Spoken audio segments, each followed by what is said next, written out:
All right, let's call to order. Thank you. Present. Oh, I'm sorry, you want. Let's do our pledge of allegiance first. We can, everyone, to invite those who can stand, please stand. I pledge allegiance to the flag of the United States of America and to the republic for which it stands, one nation, under God, indivisible, with liberty and justice for all. Good evening now, everybody. Now let's have a quorum. Let's have. Director Sealer, Present. Director Nelson, Present. Director Meaver, Present. Director Asner, Present. Director Sartorius. Director, President Staten. Vice President Twinman. Here. All righty, we have a quorum. Before we start, I want to mention the public comments last time. I'd like to take a moment to thank each and every speaker tonight, especially those impassioned voices speaking on GLP-1 coverage related to weight loss. On behalf of the board, we appreciate the time to share how this decision impacts you. We did this all last time. I want to thank them. I am sorry for the frustration of this announcement has caused. However, I want to reiterate, the board didn't make this decision lightly. We had spent an entire Saturday going through this, and we had discussed it before in a variety of meetings. After more than a year of careful review, the cost of continuing GLP-1 coverage for weight loss proved unsustainable for the district's long-term financial stability, even when alternatives increased like copays were explored. Coverage for GLP is prescribed for diabetes will remain. So if it was for diabetes, that will remain. And other weight management medications will continue to be covered. And as we said at the last meeting, this decision is not written in stone. It's the decision now. And in a year's time, 2 years' time, 4 years' time, I'm sure this will come up again. But for now, thank you for all that all did speak on this. Now, public comments. And we have, welcome to the monthly meeting of the Board of Education. Up to 30 minutes of this meeting are set aside for public comments. The board values your input and thanks for all. Every speaker's got 3 minutes. So that's so we can have as many as possible. And Tim, please come up. Tim Eby is our. Thank you for the opportunity, Vice President Cuneo, Dr. Macklin, and members of the Board of Education. I'm Tim Eby, the Executive Director of the Special Education Foundation. And in reviewing the draft educational partnership agreement that you'll be hearing about later in the evening, I thought it would be helpful for me to share with you a little bit of information to help you understand how the Special Education Education Foundation collaborates with SSD administration and staff to support students at the partner district schools through our various programs. For example, and Director Beaver, you may appreciate this, our audiology program provides hearing aids and replacement ear molds to students across St. Louis County. Thanks to the generosity of a major grant last year from Olympia Gymnastics, we were able to provide support for 47 students in the past year, including 4 requests to purchase quite expensive hearing aids, all from students attending partner district schools from north to south and all points in between. In addition, our Fred Sy Leadership Academy incoming class of high school students will include students from partner districts across St. Louis County, ranging from Riverview Gardens and Ferguson Florissant to the north and Bayless in South County. We also have students from Afton, Brentwood, Clayton, Ladue, Parkway, and Valley Park. The students will convene for their Getting Acquainted session on Saturday, August 23rd here at the SSD Central Office. And if I could ask you to perhaps add one more date to your board calendar, that would be Saturday, September 20th, when the Fred Sy Leadership Academy students will be hosting their annual fundraising car wash from 9 to 11 a.m. at the SSD Central Office parking lot. Many of these students, at least in the 3 years that I've been a part of this, have never washed a car before. So it's a great learning experience for them there. But more importantly, the students choose 3 charities to donate the funds that they raise from the event.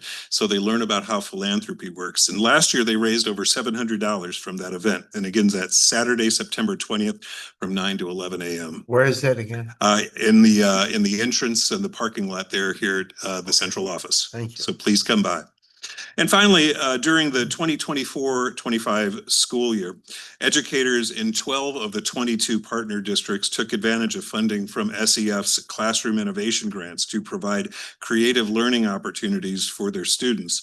As we head into a new school year, we'll be working with the SSD team to increase the number of districts participating, particularly those in Tier 2 and 3 school districts. Of those 12 partner districts that did participate, about 950 students benefited from the funding that we provided to those educators. Thank you again for all you do, and the SEF is here to support you. Thank you. Thank you. All right. Moving on. Would someone like to make a motion for the approval of consensual items? So moved. Second. Any discussion? All in favor? Aye. All opposed? Motion carries. Next, we have superintendent's report. Dr. Macklin. Great. Thank you, Dr. Cuneo. Tonight, we will hear from Chief Andrew, who will provide us and the Board of Education with an update on the innovation waiver process. Thank you, Chief Andrew, followed by an update presentation from Executive Directors Dr. Lynn and Dr. Yates on the partnership agreement for FY26. Thank you, Chief Andrew. Yes. Good evening, Dr. Cuneo, Board of Directors, Dr. Macklin. I am going to be providing you, Kevin Ander, Chief of Technical Education and Operations for the district, providing you an update on our innovation waiver process for the district.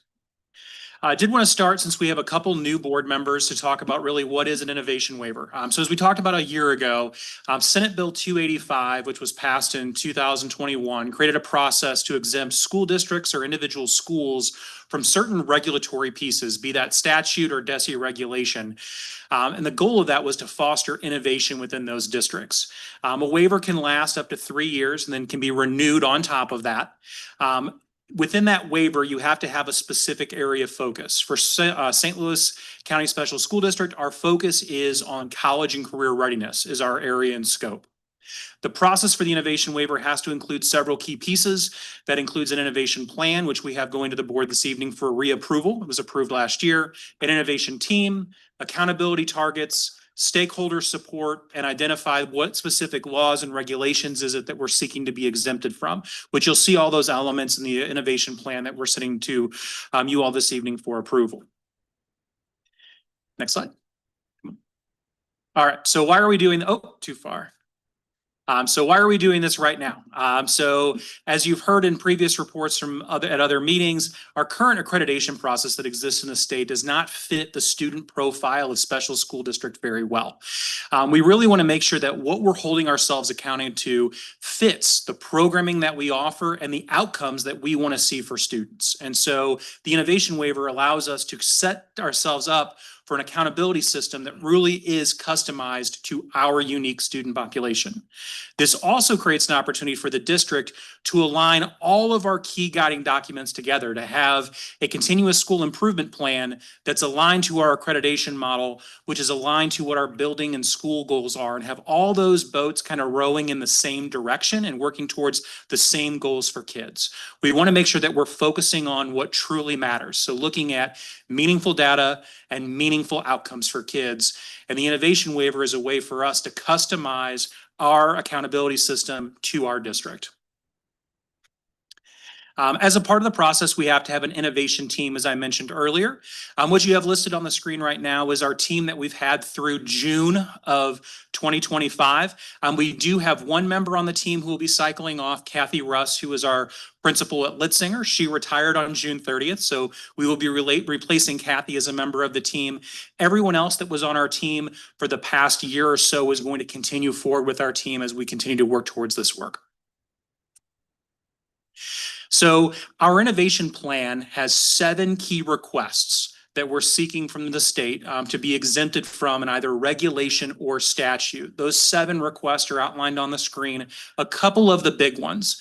The first one is we're asking DESE for the opportunity to create a separate accountability system from MSIP 6 that's designed specifically for a special school district. Another big piece that's on there is that second bullet point, which is positive post-school outcomes.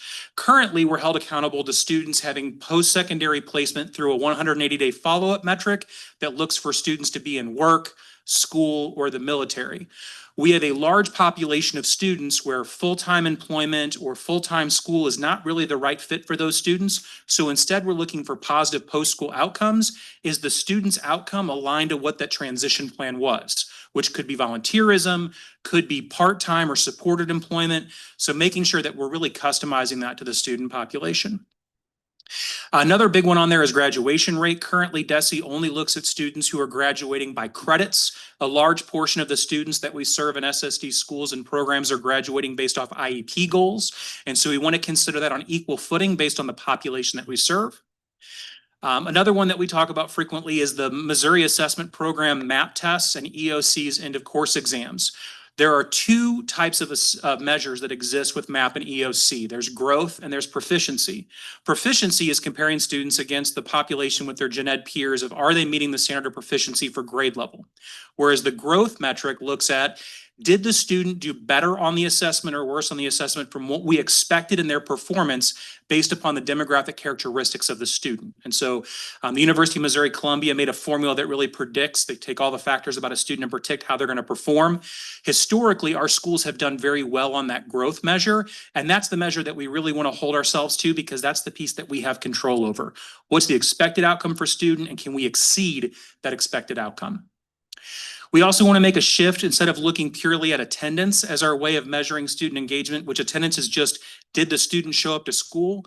We want to actually look at student engagement and course completion. Are they completing assignments? Are they successfully completing classes? Because it's one thing to show up, it's another piece to be an active participant in your learning. It's also a more fair metric for a medically fragile population who may have excessive absences, but it doesn't mean that they're not engaged in their learning and their teacher is reaching out to them and providing the materials and supplemental instruction to keep them working towards their goals. And then the final request that's a part of the waiver is that we were requesting that our accreditation status be on hold for the duration of the innovation waiver. And that's a piece that you'll see in other innovation waivers that have been applied throughout the state. A lot of them want to have that piece in hold while they work through this system. So some updates since we last came to the board. So in August of 2024, we submitted our innovation waiver request to the Department of Elementary and Secondary Education after it was approved by our board in July. In September, our innovation team had a meeting with DESE, their improvement and accountability department. It was a really productive meeting where we kind of went back and forth about how did we land on these metrics? Where do we see where this model could potentially work other places in the state? Specifically, the state-run schools for students with disabilities is a place where the model that we develop potentially could be used. A big piece that DESE is looking for is what parts and components from an innovation waiver could be used in other districts. They also really liked our positive post-school outcome metric in place of simply looking at a 180-day graduate follow-up, that it's a much more student-centered way to measure post-secondary success. So then in October, based on that meeting that we had in September, DESE's Improvement and Accountability Department gave us verbal approval for our innovation plan. They wanted to work with us and refine a few pieces and metrics before we'd be ready to go to the state board. And so we did some revisions to our timelines, better to align with some DESE timelines. The next step is for this plan to go to the State Board of Education. I have a meeting with DESE next week to determine what meeting agenda we'll put it on for this upcoming school year, but that's our next step in the process. So we've refined the plan. We now feel really good about where the plan is at, and that's the last formalized step. Our current accreditation status is in place through the 25-26 school year. So our goal is just to make sure that we get this plan approved before this school year wraps up. So the innovation waiver is in place for 26-27 onward. So we're on track to meet that deadline. What questions do you have for me?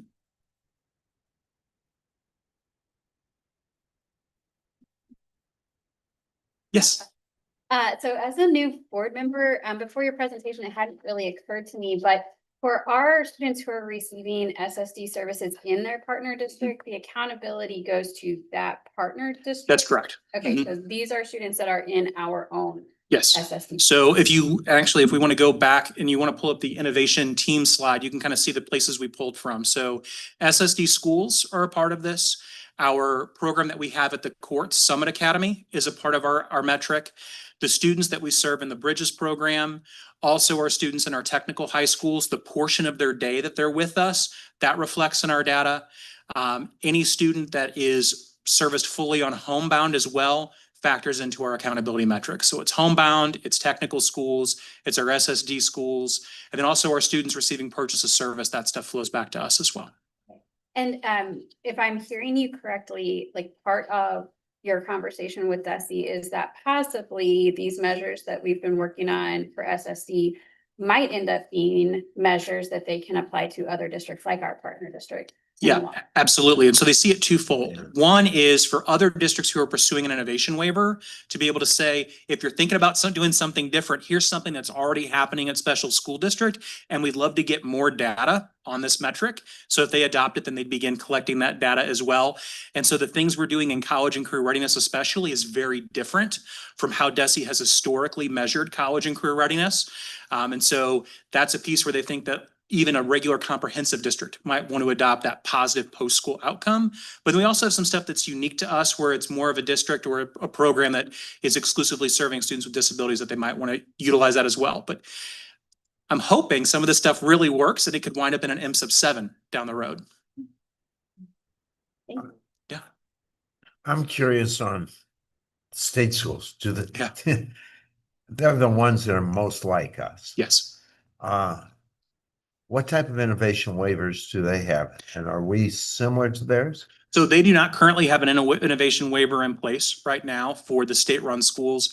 I believe they're exempt from the overall accreditation process, where Special School District of St. Louis County currently is not exempt from the accreditation process.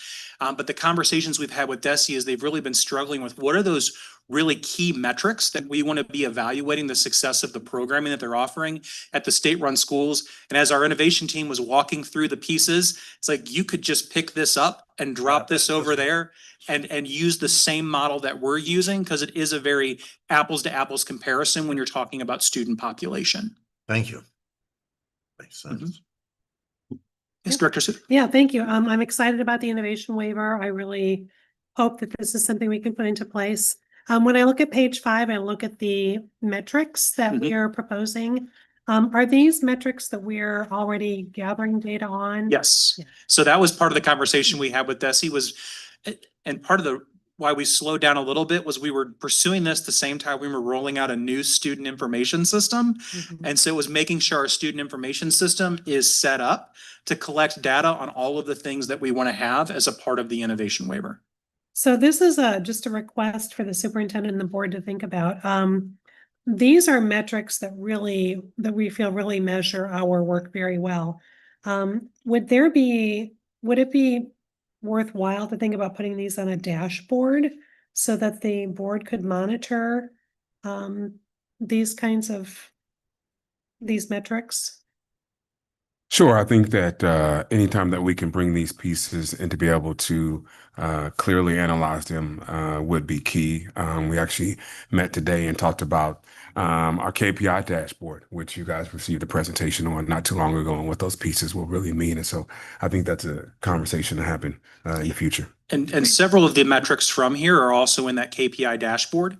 Like the positive post-school outcome data is reflected already in the district KPI dashboard. So there is some crossover already, but it is something we could build out. Okay, great. I'd love to talk more about that. Thank you. Absolutely. Any other questions? Thank you. All right, thank you. Before we go to our next presentation, Director Sartorius joined us. I just want to say hi there, Joe. Just wanted to let people know that he's on. He's on Zoom with us. We're ready here. Great. Thank you, Dr. Cuneo. Dr. Lent and Dr. Yates will now lead us into an update regarding the partnership agreement. Thank you, Dr. Macklin. Good evening, Vice President Cuneo, Superintendent Macklin, our board of directors. I am Tammy Yates. I am one of the executive directors for partner districts. Accompanying me is Dr. Chad Lent. We are here to speak to you tonight about our partner district, our partnership agreement updates and our future work. Dr. Lent's going to get us started off with our first slide, which is partnership agreement updates. All right, so some of the updates that are occurring when we did some reviewing of the document, as you may recall, there are 7 larger categories. The first one being staffing. Really the biggest change that we made there was that we would be reviewing the staffing groups' calendars.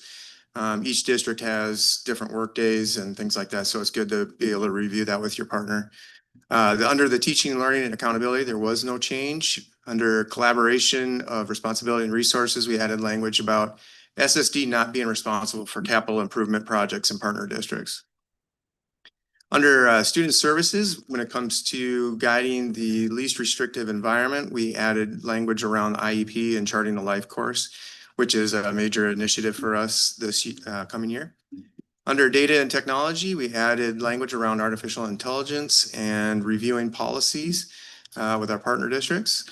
And then transportation, we added some new language to align with our recent transportation changes. So being more inclusive, having good communication with families and things like that.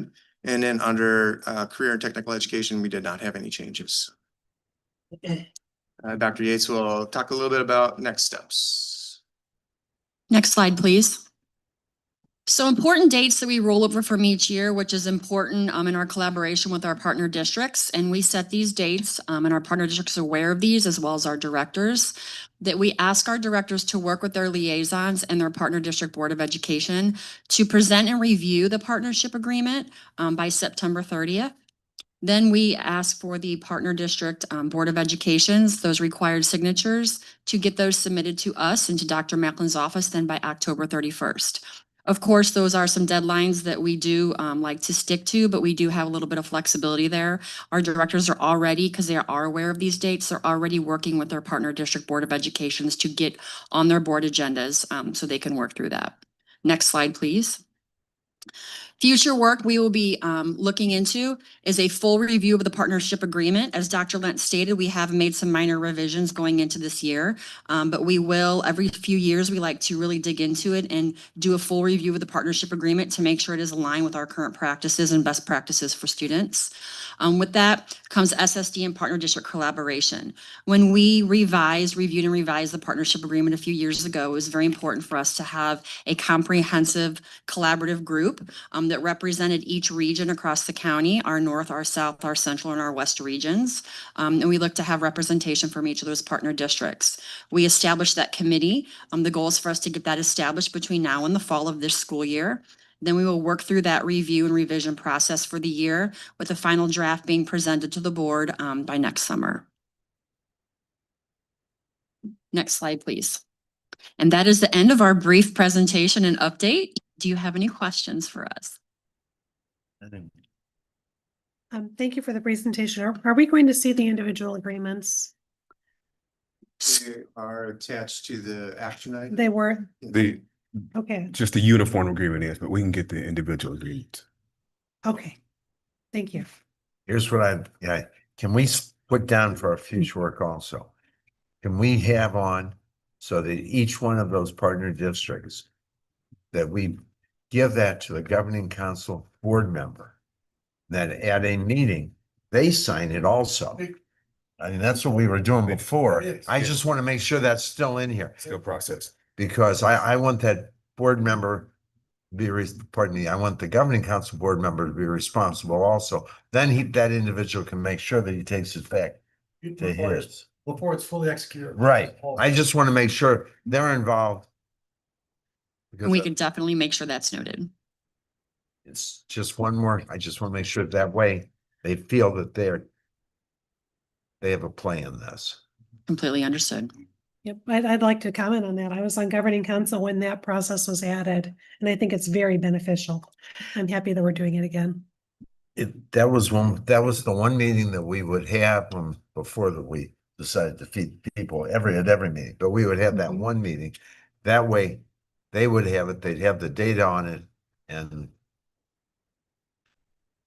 everybody would know. Then we would sit at tables with those individuals. Yes. As long as they sign it and as long as they bring it back to the board, their boards. I And, feel and one other component, we do have a presentation that we developed. So the presentation to each of the partner district boards is consistent. However, there is a part in that presentation where we ask the directors to add their baseline data. So when they present to the board in the fall, they have those scores and where they do baseline. And then when they do the post assessment at the end of the year, that is then carried over to the next year's board presentation. thank you. I just want to make sure Yep. we have accountability throughout. Completely agree. Any more questions? Okay, thank you very much. Thank you. Thank you. All right.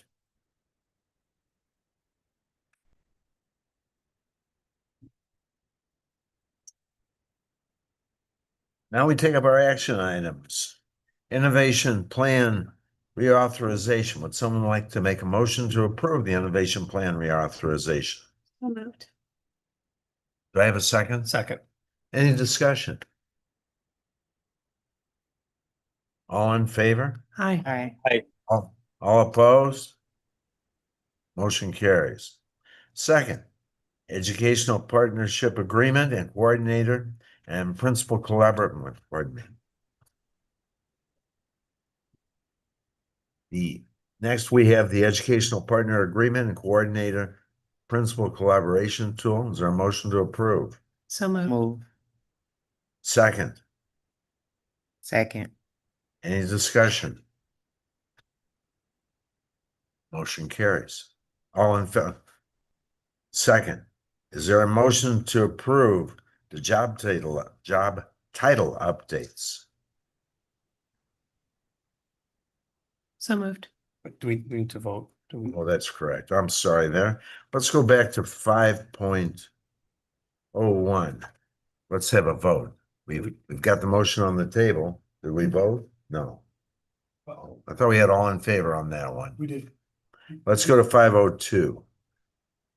There's a motion on the table. All in favor? Aye. All opposed?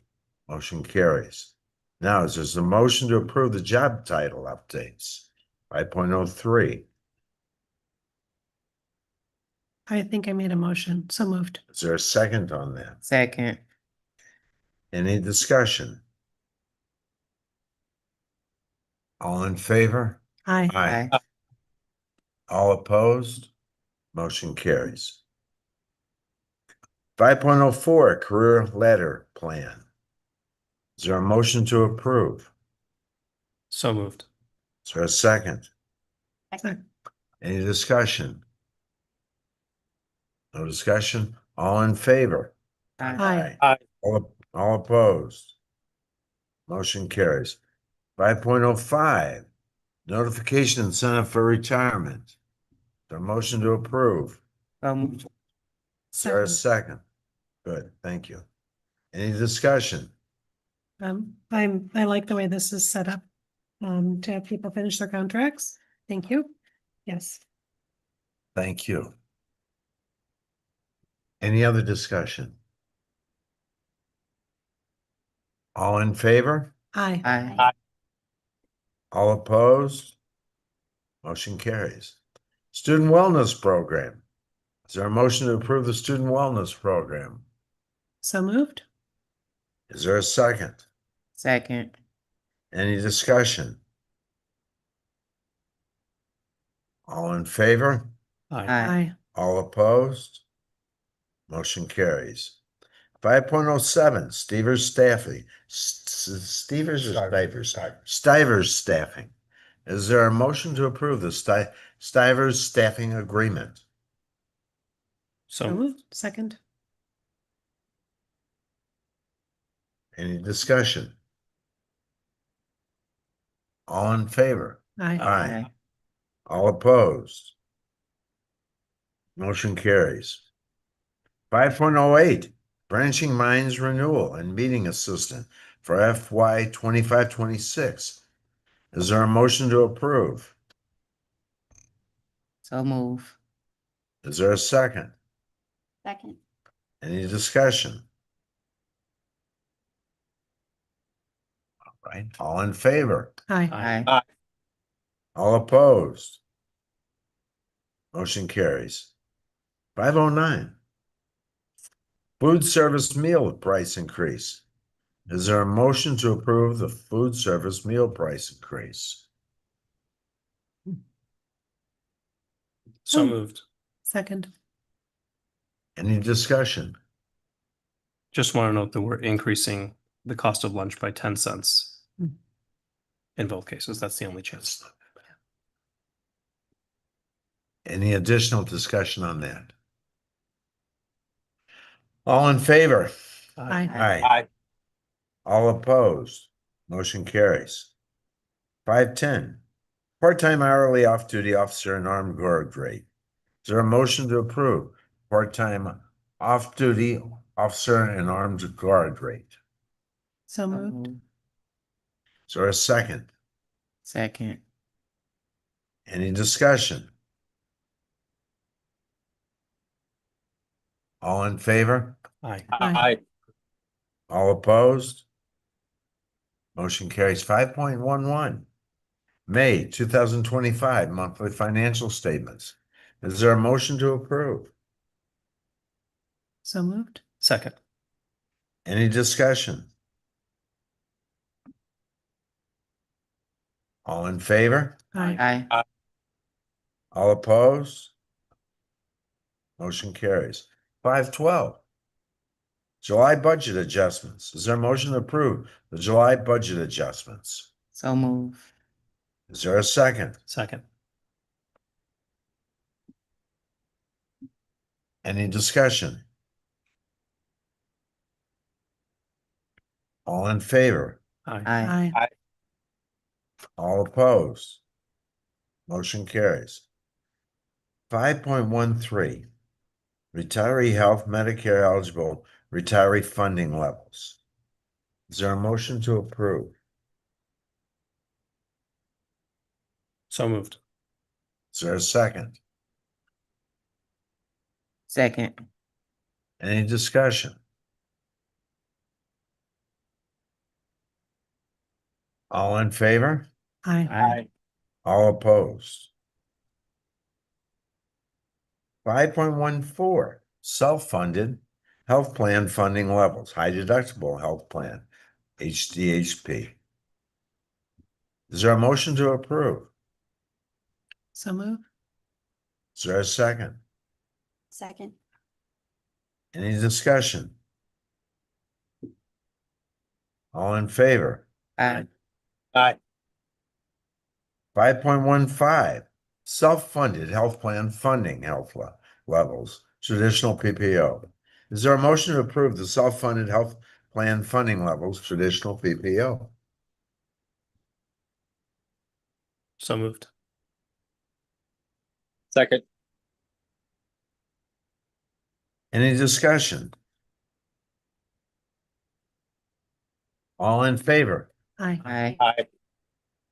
All opposed? Motion carries. Motion to approve the position modification, workers' compensation specialist. Is there a motion to approve? So moved. Second. Any discussion? All in favor? Aye. Aye. All opposed? Motion carries. Board of Education. Would someone like to make a motion for a closed meeting of the Board of Education on Tuesday, July 22nd, 2025, at the close of the regular business meeting? So moved. Is there a second? I need a roll call on this one, Tom. Director Suter, Yes. Director Beaver, Yes. Director Nelson, Yes. Director Sartorius, Yes. Director Asner, Yes. Vice President Coon. Yes. All right, motion carries unanimously. Board communications, anyone? Sure. I attended the Principals Administrators Institute in June. It was really interesting to be part of that day and to connect with a lot of people in our partner districts and to see where we meet in the middle on our partnership work. It was very beneficial. I'm glad to be part. Thank you. Anything else, anyone? Any communications? All right. Would someone like to make a motion to adjourn? I shall make a motion to adjourn. So moved. Anyone else? Someone like to second that? Second. Okay, before we do, I would like Director, our presidents, Staten, to realize the time that we are doing this and the efficiency that we did this. And so if we can tell that to her, and Joe, I hope you're enjoying Florida on the Zoom. All in favor? Aye. Aye. All opposed? Motion carries. Thank you, everybody.